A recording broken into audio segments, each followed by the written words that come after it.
d'altération. Hein.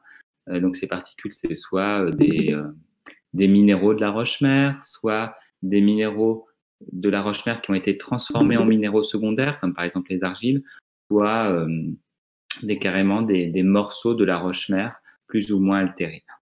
On avait vu du coup leur sédimentation et d'ailleurs les figures sédimentaires associées à cette sédimentation.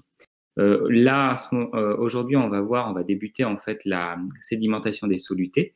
Hein, dans les zones d'altération, on érode, on forme et on érode et on transporte des particules solides, mais aussi on fait sortir des réseaux cristallins des ions.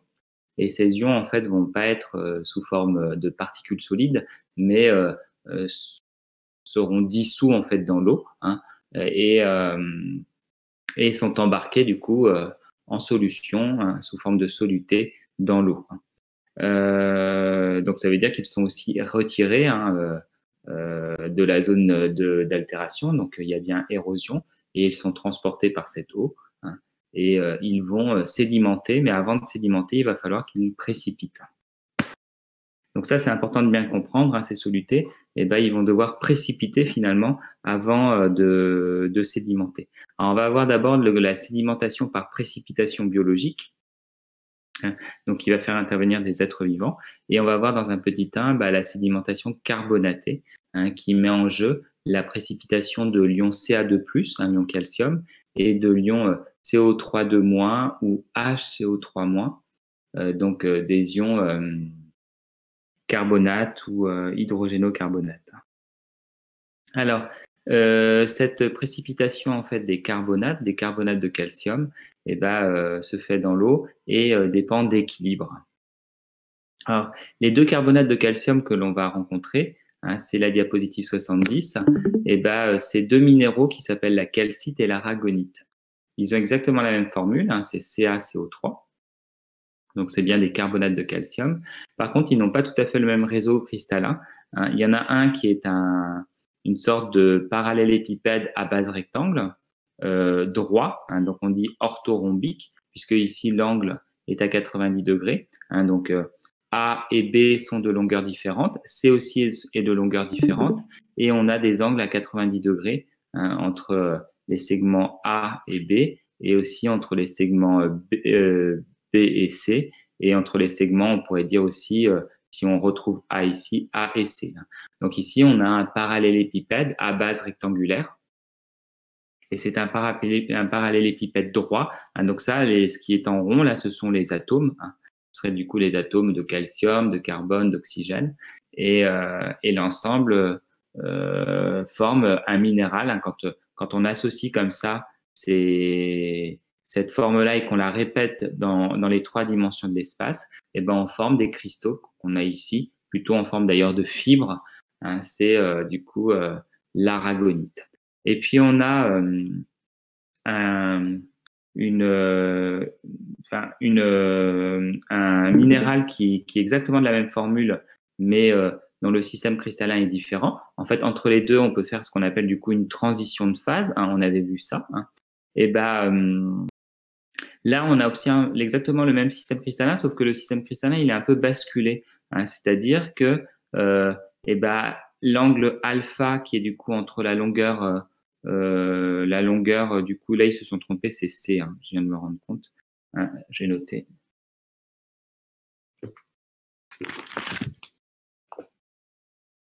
C, donc l'angle ici, alpha, qui est entre la longueur, du coup, A et B. Hein, je vois que les lettres sont fausses. Hein. A et B est pas égal à 90 degrés, hein, ni cet angle-là, bêta, ni cet angle-là. En gros, c'est exactement la même figure, sauf qu'on l'a basculée. Hein. Elle est un peu de biais, et c'est ce qu'on appelle un rhomboèdre. Hein. Donc, du coup, là, on dit que le système, il est rhomboédrique. Donc, en gros, ce qu'il faut retenir ici, c'est que ces deux minéraux ont exactement la même formule, mais des réseaux cristallins différents. C'était un peu comme les olivines alpha, bêta et gamma qu'on avait vu dans le chapitre 1. Donc, il se passera des transitions de phase pour passer de l'un à l'autre. Et c'est ces minéraux-là qu'on va former en fait à partir du Ca2+, qui est en solution, et du CO3 2-, l'ion carbonate, qui est aussi en solution et qui vont s'associer, précipiter, et le précipitat ensuite va sédimenter. Alors, cette sédimentation, elle fait intervenir du coup des équations chimiques qu'il faut connaître. Donc, l'équation chimique en fait la plus simple, c'est en gros une qui serait ici. C'est finalement Ca2+ plus 2HCO3- donne du CO3 2-, plus du CO2 plus H2O. Donc, c'était ce qui était inscrit dans votre cours. Donc, Ca2+ et 2HCO3-, ce sont les deux ions qui sont en soluté, et ça forme du coup du CaCO3, qui est du coup un précipité, soit sous forme d'aragonite, soit sous forme de calcite qui précipite. Et puis, on libère aussi du CO2 et de l'H2O. En fait, en réalité, c'est la réaction inverse que vous aviez vue lors du chapitre 1, qui est la réaction de dissolution. Là, on est dans la réaction du coup de précipitation. Alors, plus l'eau est concentrée en Ca2+ et en HCO3-, et plus du coup l'équilibre ira dans le sens de la précipitation au détriment de la dissolution. Donc, si on a une eau qui est très très chargée en calcium et très très chargée en HCO3-, en ion hydrogénocarbonate, on va favoriser, du coup, on va amplifier la précipitation qui précédera là du coup la sédimentation. Mais en réalité, en fait, cette équation, elle s'inscrit dans un système, un système de réactions qui s'enchaînent, qui sont interconnectés, ce qu'on appelle du coup le système des carbonates, qui est du coup représenté sur cette diapositive 71. Alors d'abord, il y a déjà un équilibre en fait entre le milieu gazeux, l'atmosphère, et le milieu aqueux, du coup l'eau, où on a justement du CO2 qui peut être dans l'atmosphère et qui peut venir se dissoudre dans l'eau, ou au contraire qui est dans l'eau et qui peut être dégazé dans l'atmosphère.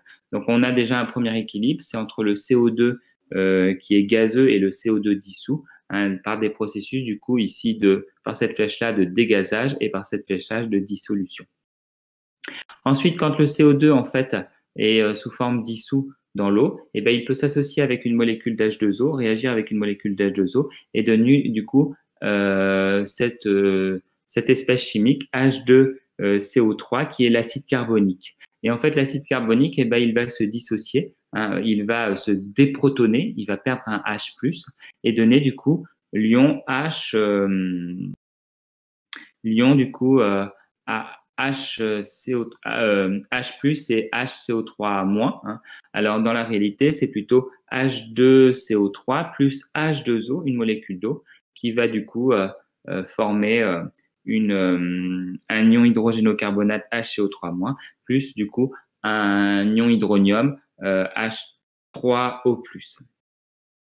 Et enfin, cette dernière espèce va pouvoir encore se déprotoner pour donner du coup l'ion carbonate. Donc HCO3-, peut perdre du coup un proton et donner CO3 2-, ou alors HCO3- plus H2O va donner du coup CO3 2- plus H3O+. Je vous avais dit lors de tout début du cours en biochimie que H3O+, en fait, c'est l'équivalent du coup des protons H+. Alors, cet équilibre, en fait, ce système des carbonates va être influencé par différents paramètres, et notamment la température. Plus la température est froide, et plus la dissolution en fait du CO2 ici, cette flèche-là, est importante. Elle va être favorisée au dépens du coup du dégazage. Et du coup, plus l'eau sera riche en CO2 dissous, et plus on va aller vers de la précipitation. Et inversement, plus l'eau est chaude, et plus on va dégazer, donc on va libérer du CO2 dissous pour aller dans l'atmosphère, du CO2 atmosphérique, et plus on va tirer du coup dans ce sens-là, et donc du coup plus on va dissoudre et non pas précipiter du coup du CaCO3. Ça va être aussi influencé ici, on a des H+, donc on va influencer aussi par le par le pH. Plus le pH de l'eau va augmenter, donc plus il va devenir de moins en moins acide, et plus les deux dernières réactions, en fait, qui sont des réactions acido-basiques, vont être déplacées du coup vers la droite, et vont aller favoriser du coup la précipitation. Et à l'inverse, plus le milieu plus le pH va devenir acide, et plus au contraire on va dissoudre du coup les carbonates. Vous pensez, pour réfléchir à ça, vous pouvez penser au tartre qui apparaît sur vos éviers. C'est du carbonate de calcium, donc c'est de la calcite ou de l'aragonite. Et ben pour s'en débarrasser, il suffit de mettre de l'acide, et ça fait effervescence, ça disparaît, ça dissout du coup ce tartre. Voilà. Donc du coup, on a vu du coup ce système des carbonates, donc à connaître. Est-ce qu'il y a des questions sur ce système? Alors, qui va réaliser ces précipitations? En réalité, cette précipitation, elle se fait pas, elle se fait quasiment jamais de façon purement physico-chimique. Elle fait intervenir tout le temps des organismes, des êtres vivants. Donc, dans la majorité des cas, il s'agit d'une bioprécipitation. Alors, par exemple, ce sont des êtres vivants qui vont du coup faire précipiter ces carbonates, donc former du coup cette calcite et cette aragonite, autrement dit ce CaCO3. Et ils peuvent le faire soit directement pour fabriquer des coquilles ou des tests. Donc les tests, c'est des sortes de micro-coquilles, des coquilles microscopiques, et en gros des squelettes externes qui sont en carbonate. Alors ici, et ces coquilles, enfin en tout cas ces organismes avec ces squelettes, quand ils vont vivre dans la tranche d'eau, notamment au sommet, et quand ils vont mourir, à ce moment-là, leur coquille ou leur test, les squelettes, vont alors tomber au fond de l'océan, ou au fond, on pourrait très bien imaginer aussi que ce soit dans un lac, en tout cas au fond du bassin sédimentaire. Et donc, on va avoir du coup la sédimentation. Et avant, bien évidemment, l'animal aura pris du Ca2+ à l'eau, du HCO3- ou du CO3- à l'eau, et les aura combinés pour former du coup ce précipité, autrement dit ce CaCO3, cette aragonite ou cette calcite. Alors ici, vous avez des exemples. Vous avez par exemple la craie. La craie, c'est une roche sédimentaire carbonatée qui contient, en fait, qui est une accumulation, en fait, de ces petits tests où parfois d'ailleurs ces éléments se sont séparés les uns des autres, et c'est ce qu'on appelle des coccolithes, donc ces espèces de petits boucliers. Et là, vous avez en fait un squelette entier formé de plusieurs coccolithes, et l'animal est appelé un coccolithophoridé. Alors l'animal, en réalité, il s'agit, je me suis trompé, c'est plutôt un végétal puisqu'il s'agit de phytoplancton. Donc les coccolithophoridés, c'est un phytoplancton, un organisme unicellulaire qui est marin et qui vit plutôt dans les basses et les moyennes latitudes, donc plutôt finalement dans les régions intertropicales. Et donc ces coccolithophoridés, une fois qu'ils sont morts, qu'ils meurent, les coccolithes, l'animal du coup meurt, le squelette externe formé de coccolithes, ces espèces de boucliers, se désagrègent, se séparent les uns des autres et tombent au fond du coup du bassin. Et quand on accumule du coup sur des millions d'années des tests de coccolithophoridés, donc autrement dit des coccolithes, on forme du coup de la craie, donc une roche sédimentaire accumulée du coup qui est une accumulation de ces coccolithes. Là, vous avez un deuxième type d'organisme qui forme aussi un test, donc un squelette externe microscopique avec différentes loches, là, comme une accumulation de loches sous forme hélicoïdale. C'est du coup les foraminifères. Et pareil, ce sont des unicellulaires qui sont le plus souvent marins, mais il existe des foraminifères aussi dulcicoles ou dulsacicoles, c'est-à-dire d'eau douce. Et ils vivent dans n'importe quelle latitude, donc que ce soit à la fois le cercle polaire jusqu'à l'équateur. Hein, donc, ils ne marquent pas un environnement précis en termes de climat. Et ces foraminifères, quand ils meurent, pareil. Hein, donc, alors eux, c'est du zooplancton. Hein, c'est des animaux, eux. Ils sont plutôt rattachés du coup aux animaux. C'est des unicellulaires avec des caractéristiques plutôt animales, alors que là, c'est plutôt végétal. Et quand les foraminifères du coup meurent, et le test, leur coquille microscopique, leur squelette externe, va du coup sédimenter et en s'accumulant, ils peuvent former du coup des calcaires à foraminifères ou à tests de foraminifères. Alors parfois, ces tests peuvent être carrément visibles.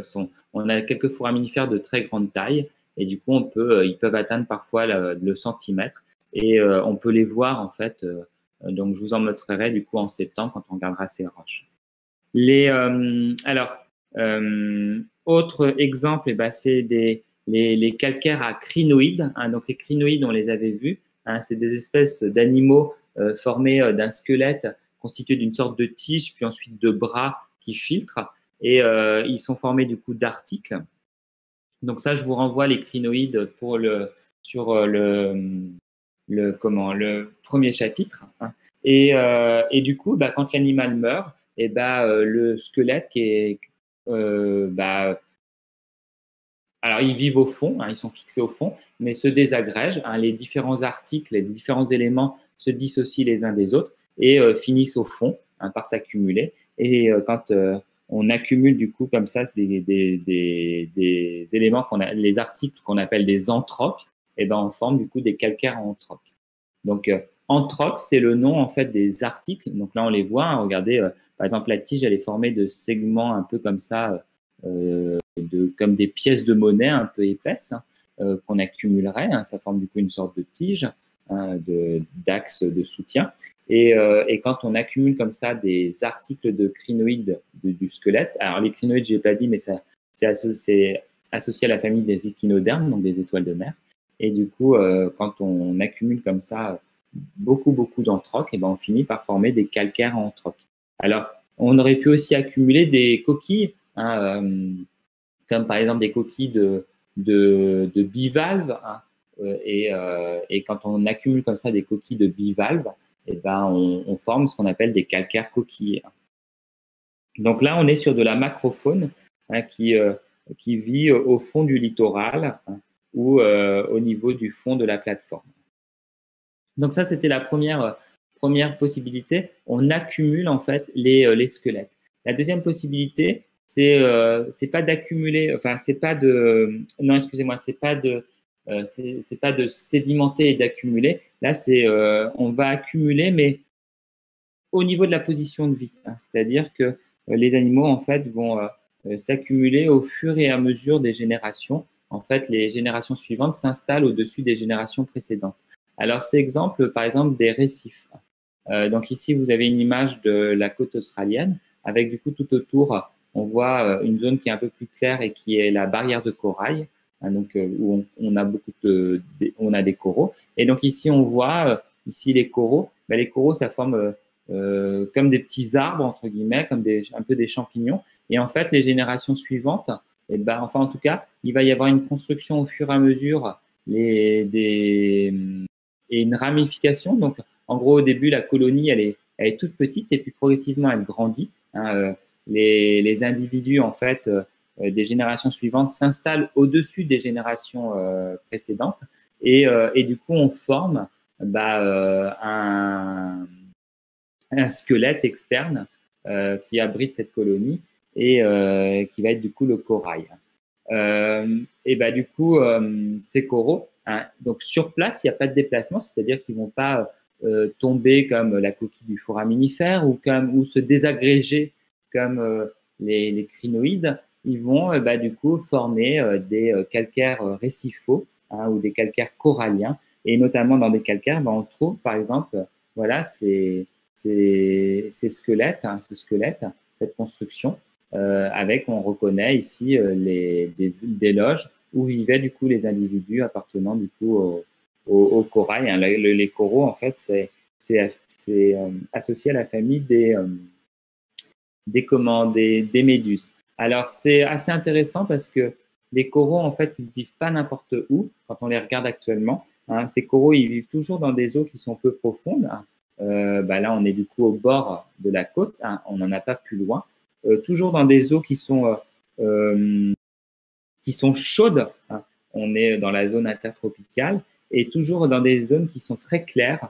Hein. Donc, ils ne seront pas, par exemple, à l'embouchure d'un fleuve où l'eau serait trouble parce que tout simplement, les coraux, ils vivent en association avec des algues et du coup, ces algues réalisent la photosynthèse. Donc, il faut que l'eau soit claire. Hein. Donc, ils vivent sur l'offshore supérieur.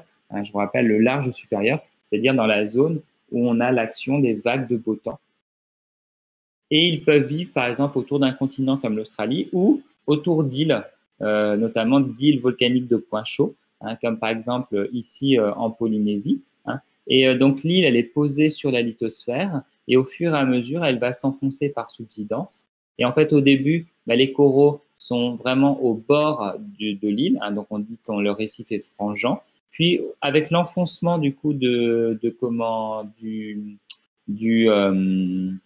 l'île, et ben, les coraux ils continuent à se développer hein, et pour rester bien évidemment en surface. Et du coup, progressivement, et ben, on va avoir le stade de récif. Hein. Donc, ils vont former une sorte de barrière tout autour, en fin de compte, de l'île, de la pointe de l'île qui n'est plus que la seule à émerger. Hein. Donc, en gros, toutes ces parties-là sont passées sous l'eau, hein, puisque la lithosphère s'est enfoncée. Là, on ne le voit pas sur le document, mais la lithosphère s'est enfoncée. La base du volcan est plus profonde. Hein.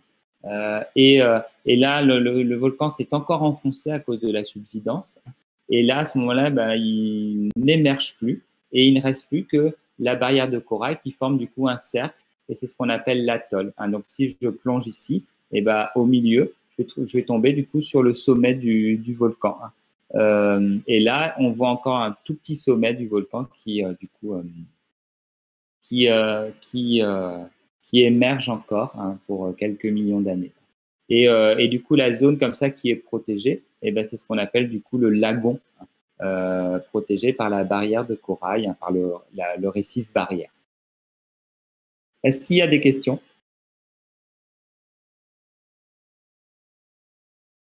Alors, un autre exemple de comment comme ça de construction, hein, c'est-à-dire où les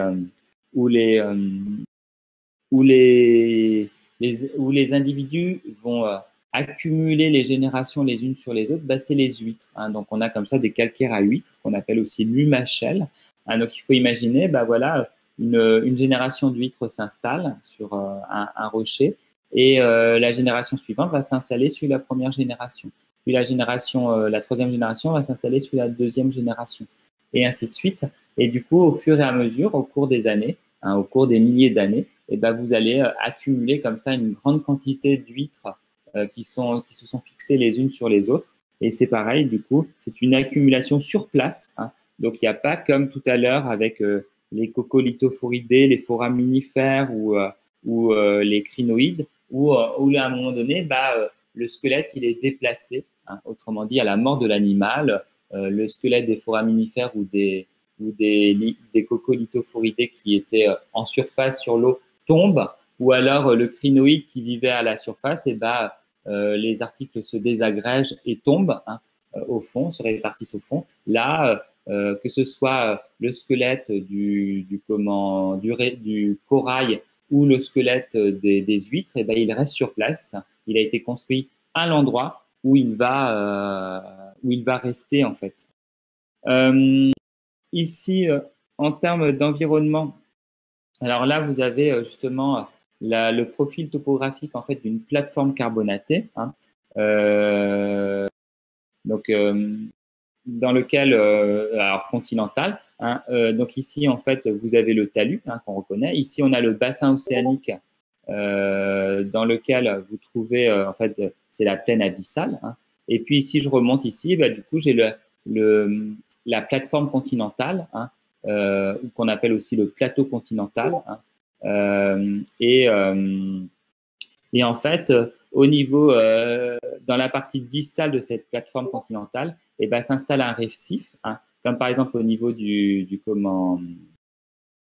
ici de l'Australie, hein, donc un récif qui s'installe, et ça forme du coup et ben, un milieu avant le récif, donc du côté exposé à la mer, qui va être exposé notamment aux vagues, hein, à la houle, l'avant-récif, et à l'arrière, on va avoir la zone ici de l'arrière-récif, et ici, et ben, le lagon, entre guillemets, hein, la plateforme interne, qui est du coup une zone protégée.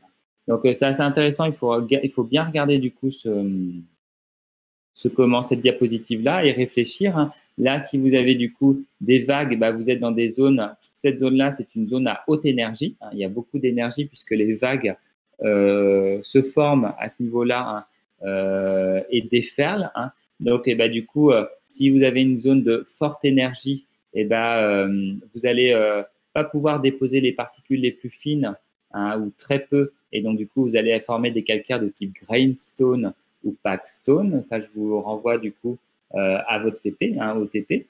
Alors que si je m'éloigne au niveau du bassin océanique, au niveau de la plaine, ben, je vais avoir du coup de moins en moins d'énergie, hein, les vagues ne vont pas déferler, hein, et du coup, ben, je vais former des waxstone, mudstone, voire même déposer que des argiles, hein, et non plus des calcaires, hein. Je vous rappelle que ces termes-là, hein, c'est la classification des roches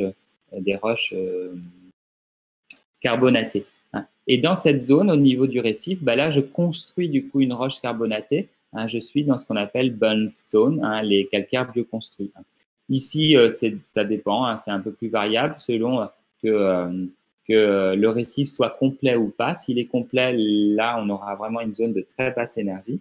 Et s'il n'est pas complet, bah, on pourra avoir de temps en temps des vagues, hein, qui interviennent ici et qui viennent influencer la sédimentation. Là, généralement, on a ce qu'on appelle des stromatolites, qui sont aussi des bioconstructions dont on va parler là tout de suite. Alors, donc ici, c'était les êtres vivants qui directement agissaient et s'emparaient, si vous voulez, enfin, utilisaient du coup les ions Ca2+ et HCO3- pour précipiter, pour former des carbonates, hein. Et puis, ben, les êtres vivants, ils peuvent intervenir aussi de façon indirecte, tout simplement en jouant sur les équilibres du système des carbonates et en déplaçant les équilibres en favorisant du coup la précipitation. Alors, c'est souvent des bactéries qui réalisent ça. Alors ici, vous avez une image, en fait, vous avez des bactéries qui interviennent, qui sont ici, hein, et en fait, ces bactéries, bah, alors, c'est probablement des bactéries photosynthétiques, hein, qui vont, par leur métabolisme, et bah, par exemple, consommer du CO2. Et en consommant du CO2, elles vont, vont pas consommer du CO2, qu'est-ce que je dis? Au contraire, elles vont libérer du CO2, hein, et du coup, elles vont charger finalement les eaux, hein. Ce CO2 va être présent autour de la bactérie, hein, sous forme dissoute. Et du coup, en chargeant les eaux en CO2, et ben, elles peuvent comme ça favoriser du coup la précipitation de carbonate, hein. Donc là, on a des bactéries et on voit, hein, autour de ces bactéries commencent à se déposer des petites plaques de calcaire, hein, on pourrait dire de tartre, hein, de carbonate de calcium. Et progressivement, elles vont entièrement se recouvrir du coup de carbonate. Et même elles vont, comme elles sont les unes à côté des autres, ce carbonate va être coalescent, hein, va adhérer en fait une coque, si vous voulez, de carbonate sur une bactérie, et la coque de carbonate sur la bactérie juste à côté, bah, elle va finir par former qu'une seule et même coque, et elles vont se faire encrouter, ces bactéries, hein, elles vont s'agréger, et du coup, bah, elles forment du coup du calcaire, hein. Et puis bien évidemment, bon, bah, cette bactérie qui est entourée, elle va mourir, mais c'est pas très grave puisque d'autres bactéries se seront installées sur le support et vont continuer le processus. Donc, c'est ce qu'on appelle, bah, du coup, de la bioprécipitation à partir de films bactériens, hein, puisque quand les bactéries sont comme ça associées les unes aux autres, hein, c'est notamment dans ce qu'on appelle les biofilms. Alors, un exemple, c'est les zoolites, hein, qu'on avait déjà vu. On avait vu que les oolithes étaient formés d'un nucléus et qu'il y avait une précipitation sous forme de lamine, hein, donc de fines couches, hein, donc moins d'1 millimètre, je vous rappelle une lamine par rapport au strate, moins d'1 centimètre pour une lamine, alors qu'une strate c'est plus d'1 centimètre, donc là on est largement moins qu'un centimètre, hein. Vous avez une petite échelle qui vous indique ici 0,1 mm, hein, donc là vous voyez bien qu'on est même à moins que 1 mm. Et ces lamines en réalité, et donc c'est des dépôts concentriques successifs de carbonate autour d'un nucléus, qui peut être par exemple un grain de sable ou un petit débris de coquille. Et en réalité, il s'agit d'une bioprécipitation par des films bactériens. Donc ici, vous avez un sable oolithique actuel, par exemple au niveau du Bahamas, il s'en forme. Hein. Et en réalité, autour de chacun des grains, il y a une couche, un film bactérien. Et ces bactéries, en fait, font le processus qu'on a vu précédemment à la diapositive 80, et du coup font précipiter du carbonate. Et au fur et à mesure, un nouveau film du coup bactérien s'installe et ainsi de suite, et ça forme du coup les différentes lamines des zoolithes. Alors les zoolithes, c'est assez intéressant parce que c'est marqueur d'un certain milieu. Hein, c'est tout le temps un milieu qui est peu profond et qui est agité et en climat tropical. Hein. Donc quand on a un calcaire oolithique, on peut savoir du coup le milieu. Il s'agit du coup d'un milieu avec peu profond, donc ça veut dire on est proche on est au niveau du littoral. Hein, agité, ça veut dire qu'il y a l'action des vagues. Et puis, il faut avoir un milieu chaud, hein, donc un milieu qui est tropical. Alors, l'autre exemple que vous pouvez connaître pour certains, notamment ceux qui ont fait la spécialité SVT, c'est diapositive 82, c'est les stromatolites. Donc là, vous avez des exemples de stromatolites actuels. Hein. Alors, en réalité, c'est pareil, ce sont en fait des cyanobactéries, hein, qui vivent. Donc là, on voit des espèces de champignons, là. Et effectivement, ce sont des champignons qu'elles ont construits. Hein. Donc, c'est des films de cyanobactéries qui sont autour de ces structures solides et qui, au fur et à mesure des milliers d'années, font précipiter des couches de carbonate de calcium et construisent du coup progressivement construisent du coup ces espèces de champignons, hein, ces bioconstructions. Alors, des stromatolites actuels, on en trouve notamment en Australie, mais on en a dans les roches, hein, sous forme de fossiles. Par exemple, ici, vous avez un gisement et on a fait une coupe à l'intérieur du coup de la roche carbonatée. Et vous voyez, on voit très très bien du coup les couches successives qui ont été précipitées, hein, qui ont été formées par les films de cyanobactéries successifs. Donc les stromatolites, c'est assez intéressant parce que quand on regarde où vivent les stromatolites actuels, ils vivent dans les mêmes zones en fait que les récifs. Hein. Ils sont eux. Alors, si les récifs sont un petit peu plus dans la mer, eux, ils sont vraiment au bord de la côte. Et du coup, ils caractérisent des milieux qui sont intertropicaux, hein, donc des milieux chauds, et des milieux qui sont aussi plutôt des milieux d'eau claire, hein, puisque ce sont des bactéries, des cyanobactéries, donc des bactéries qui font de la photosynthèse.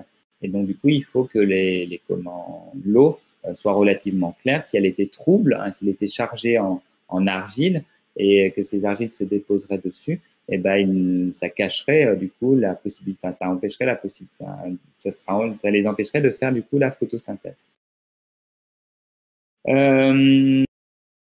Qu'est-ce que je peux dire? Oui, donc voilà. Et donc, du coup, là, on vient de voir les bioprécipitations. Il y a un exemple, qui est d'ailleurs contesté, hein, de précipitation purement physico-chimique.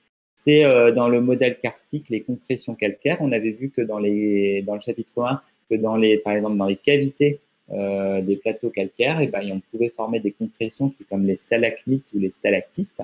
Alors, autrefois, on considérait que c'était purement physico-chimique, mais maintenant, il y a de plus en plus de géologues qui pensent que les bactéries interviendraient. Hein, donc, les voiles bactériens il y aurait des voiles bactériens qui seraient sur ces concrétions, hein, sur les stalagmites et les stalactites, et qui favoriseraient du coup la précipitation du coup du Ca2+ et du HCO3-, et donc la formation de carbonate de calcium, de CaCO3.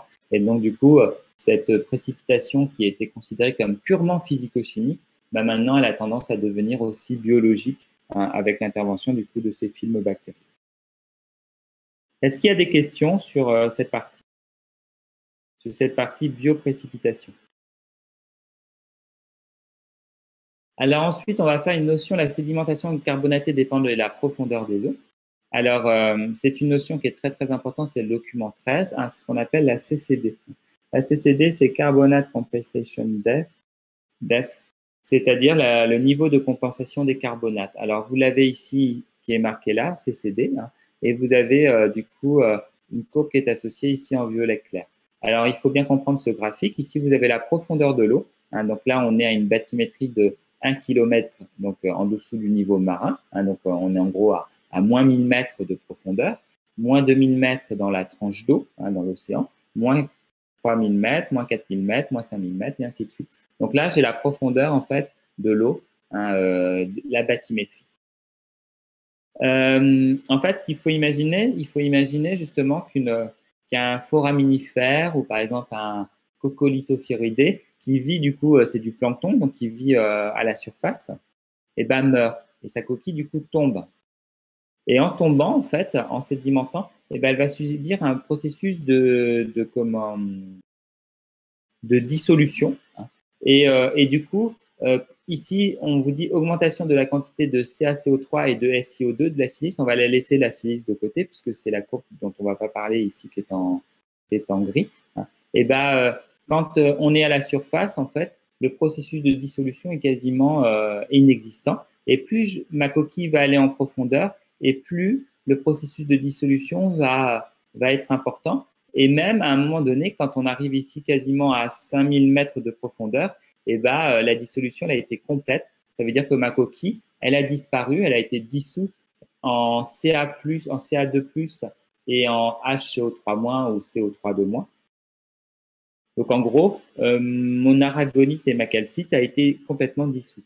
Et bien justement, hein, cette CCD, c'est la profondeur en dessous de laquelle, en fait, c'est la bathymétrie en dessous de laquelle la dissolution des carbonates est totale. Donc du coup, on ne peut plus faire de sédimentation carbonatée puisqu'une coquille qui tomberait, et si le fond, par exemple, est à 6000 mètres de profondeur, hein, si on est au niveau d'une plaine abyssale où on est à 6000 mètres de profondeur, et ben ma coquille, en fait, au cours de sa chute, elle va se faire dissoudre. Et quand on va passer du coup, allez, je dirais ici, du coup, les 4800 mètres de profondeur, et ben, elle est entièrement dissoute, on n'a plus que des ions, et donc du coup, elle ne va pas pouvoir sédimenter, se déposer du coup au fond de l'océan.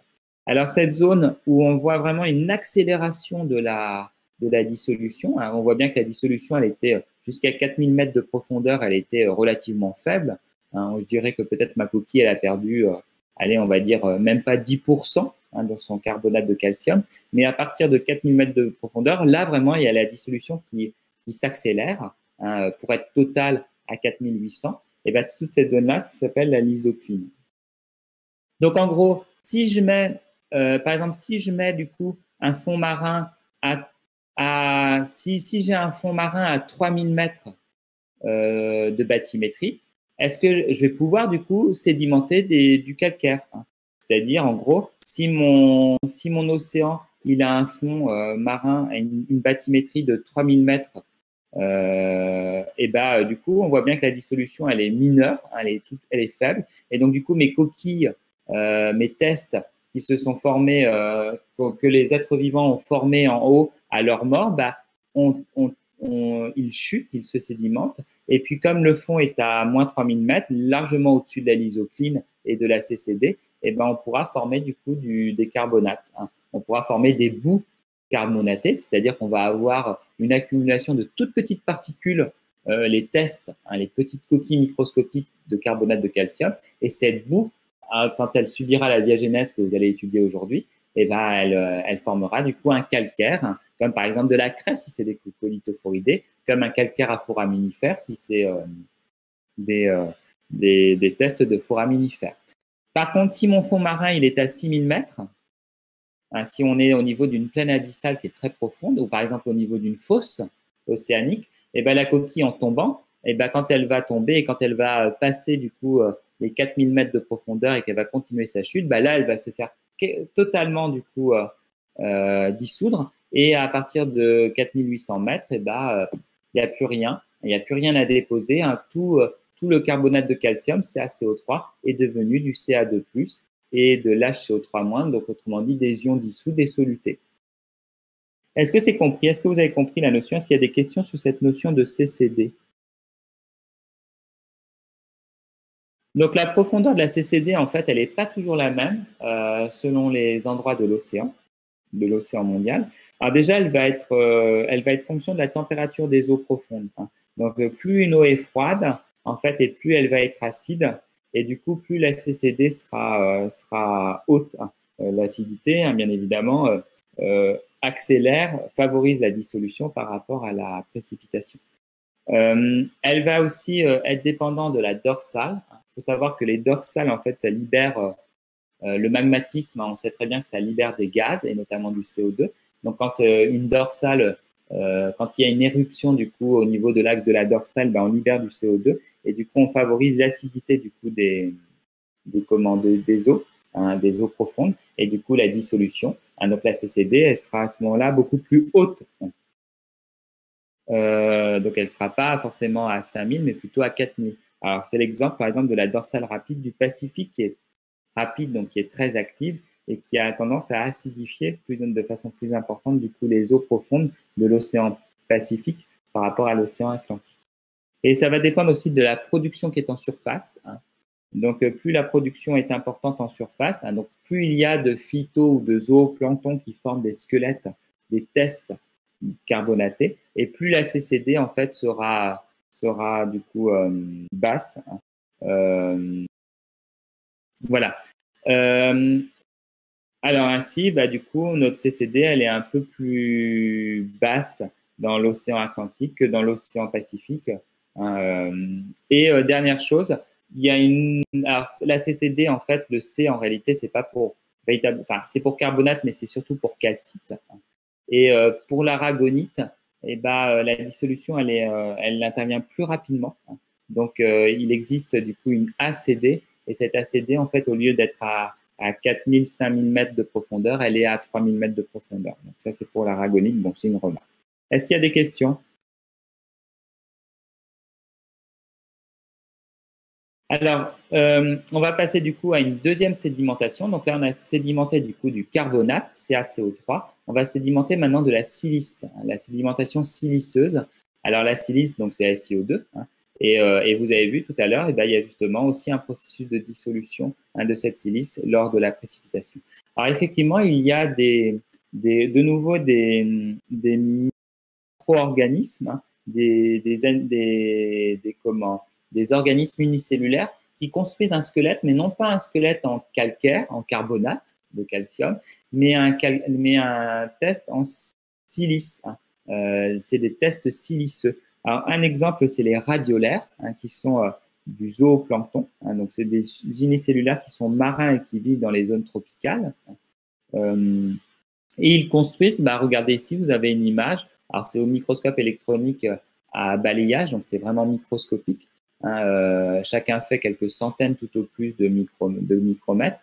Et on a des espèces comme ça, des squelettes assez géométriques. Mais là, c'est pas du tout du calcaire, c'est pas du tout du CaCO3, c'est vraiment de la silice, SiO2, hein. Donc, ces radiolaires, pareil, ils vivent en surface de l'océan, et une fois qu'ils meurent, leurs tests leur organisme tombe, et notamment leurs tests.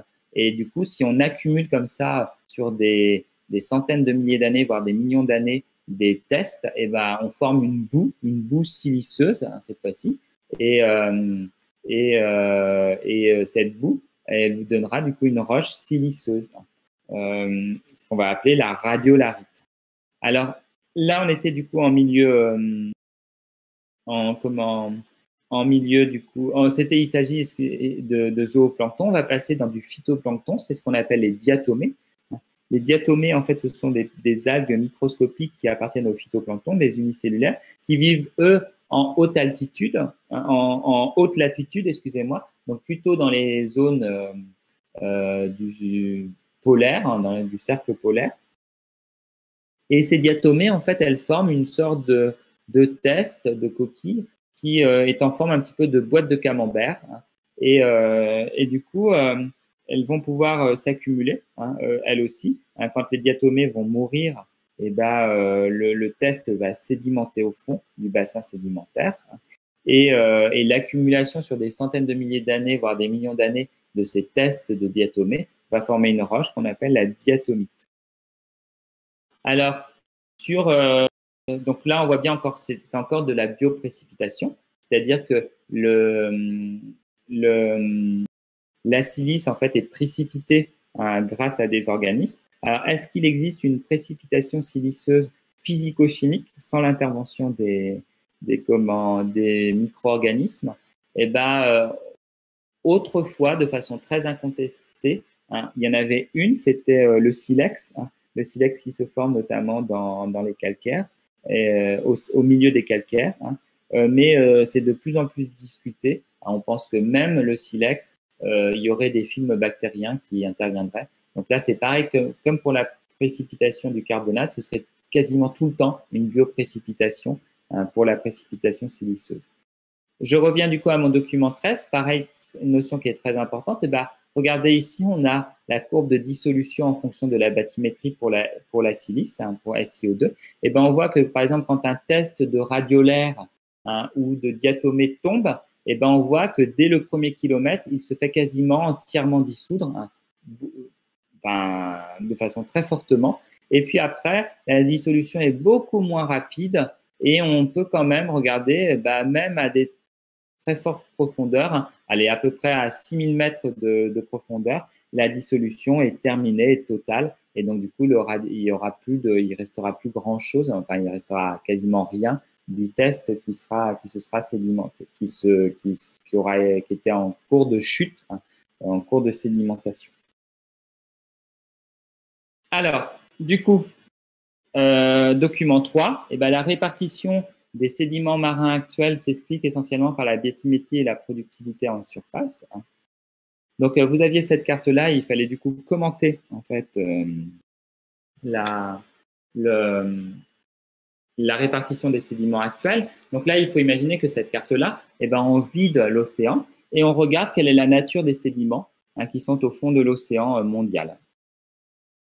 Alors, ce qu'on peut noter, alors, est-ce que vous avez du coup réalisé l'exercice? Est-ce que vous pouvez m'expliquer comment on peut expliquer du coup cette répartition des sédiments? Par exemple, ici, là, on est au large de l'Inde, hein, donc du côté est, et ici du côté ouest, hein, où là, on est sur la côte du coup ouest des États-Unis. Hein. Là, regardez, on a des sédiments détritiques profonds. À quoi ce serait dû? Comment on peut expliquer là que le fond de l'océan il est occupé par de sédiments détritiques profonds? Une fosse? Ah non, pas de fosse ici. Là, ici, Quentin, là, il n'y a pas de fosse. Il n'y a pas de. Et là, il n'y a pas du tout de fosse. Les fosses, elles s'arrêtent à peu près ici, par là. Vous voyez, il y a un arc. Bah là, l'Himalaya, qu'est-ce qui pourrait, du coup, ici, là, vous êtes au niveau de l'Inde, qu'est-ce qui pourrait, du coup, fournir énormément de sédiments détritiques? Bah, qu'est-ce qu'il y a ici, dans cette zone-là?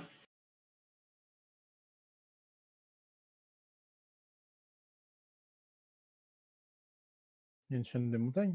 Bah, il y a une chaîne de montagnes, il y a l'Himalaya. Et donc, du coup, s'il y a l'Himalaya, ça veut dire qu'il y a une zone qui est fortement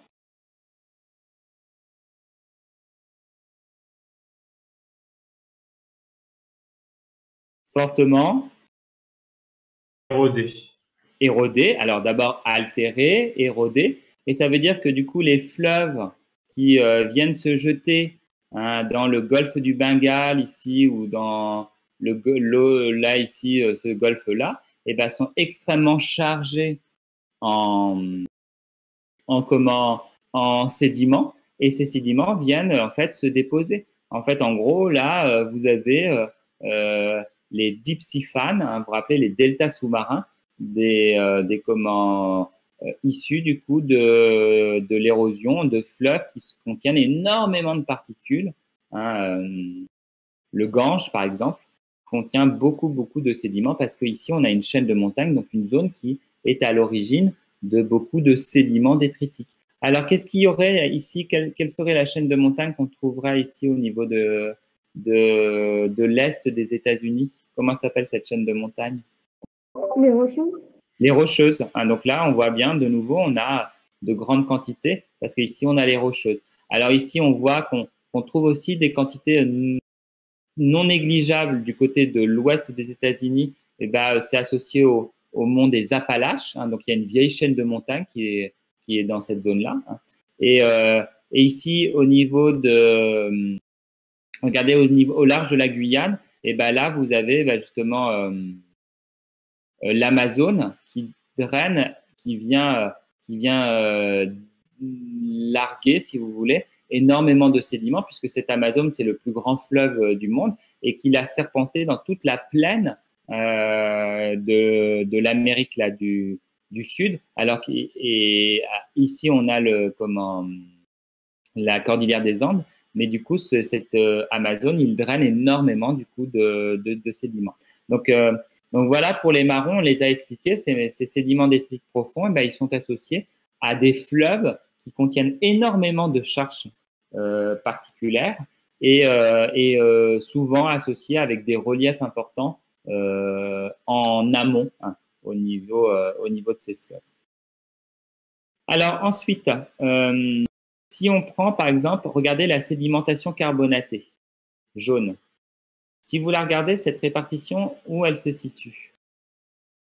Alors, vous avez vu que ici, hein, le rouge, là, regardez, le triangle rouge, c'est l'axe de la dorsale.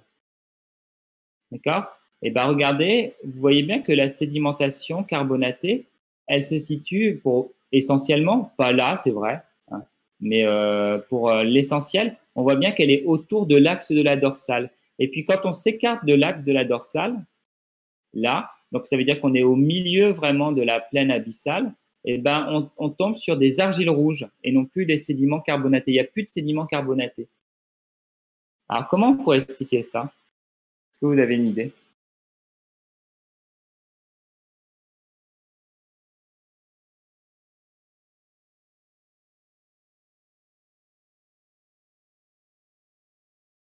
Si vous comparez l'axe de la dorsale au niveau de l'axe de la dorsale en termes de bathymétrie par rapport à la bathymétrie en plein milieu d'une plaine abyssale, d'une plaine océanique. C'est que la bathymétrie… Alors, allez-y, je ne sais plus qui parle. Anne-Sophie, tu voulais parler?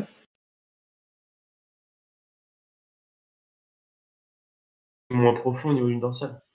Là, voilà, au niveau d'une dorsale, on est moins profond. On sait qu'une dorsale, ça culmine autour de 2500 mètres d'altitude, alors qu'une plaine abyssale, on va être à 5000, à 4000, à 5000, voire même à 6000 mètres d'altitude, hein, de bathymétrie, je veux dire, à moins, plutôt, il faut mettre moins 4000, moins 5000, moins 6000. Du coup, qu'est-ce qui se passe? Des coccolithophoridés ou des foraminifères, il y en a partout sur à la surface des océans.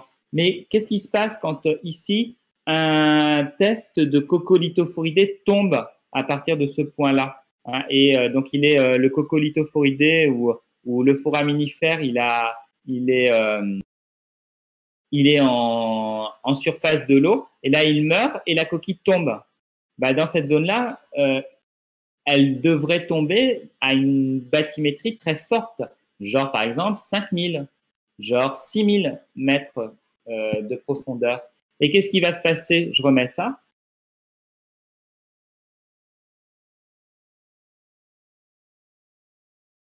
Et si la coquille, ou le test, il doit arriver à 5000 ou à 6000, il n'arrivera pas à 5000 ou à 6000, parce que qu'est-ce qui va se passer pour cette coquille carbonatée?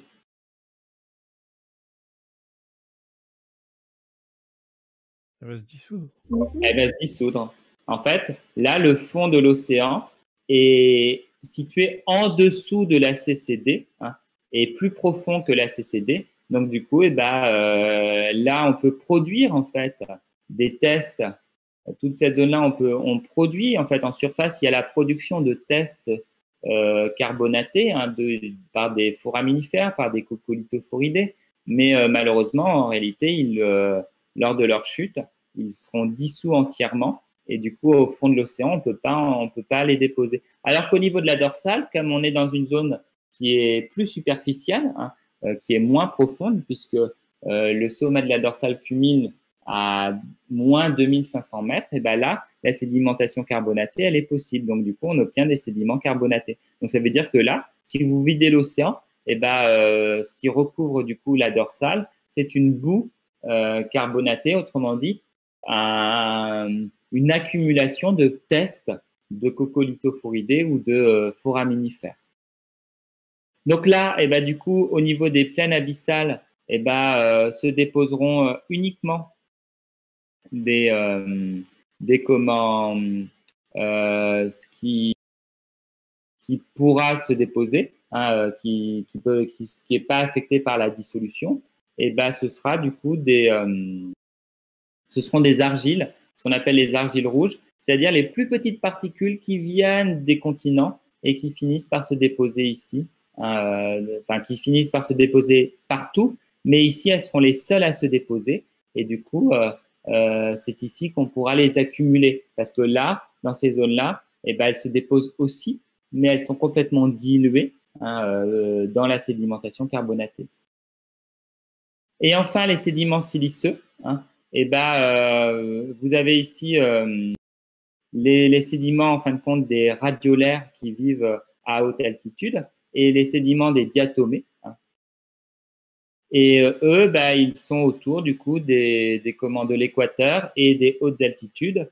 Et ces sédiments, ces tests, ils peuvent se déposer même au milieu, même en dessous de 5000 mètres de bathymétrie. Là, vous avez la bathymétrie, la profondeur de moins 5000 mètres, tout simplement parce qu'on avait vu que la dissolution totale de la silice intervient en fait à moins 6000 mètres et non pas à moins 5000 mètres comme la CCD. La dissolution totale de la silice intervient à une profondeur plus importante que la dissolution totale des carbonates. Dernier sédiment qu'on peut trouver au fond des océans, c'est tous ces sédiments-là de cette couleur-là, des sédiments glaciaires. Ces sédiments glaciaires, en fait, ils sont liés tout simplement aux calottes glaciaires, en fait, aux inlandsis, c'est-à-dire aux calottes glaciaires posées sur les continents qui arrachent, qui érodent du coup les continents et qui transportent des sédiments qui seraient associés aux moraines et qui finissent en fait dans la mer. Alors notamment, ça peut être des sédiments qui ont été embarqués par la glace et puis à un moment donné, la glace, elle se détache, elle forme des icebergs et l'iceberg, en rejoignant en se dirigeant vers l'équateur, fond et à un moment donné, il lâche du coup les blocs de roches ou les graviers ou les argiles ou les siltes ou les sables, enfin tous ces sédiments, il les lâche au fond de l'océan et ça forme du coup cette sédimentation glaciaire. Bon voilà, il est 10 heures, donc du coup on va peut-être s'arrêter là. On verra du coup les minéraux évaporitiques du coup demain. On a un cours un petit peu de décalage, j'arrive pas trop à récupérer le retard avec le problème technique. Bon, on verra bien comment on arrivera. De toute façon, on a commencé, du coup je vous ai envoyé le dernier chapitre de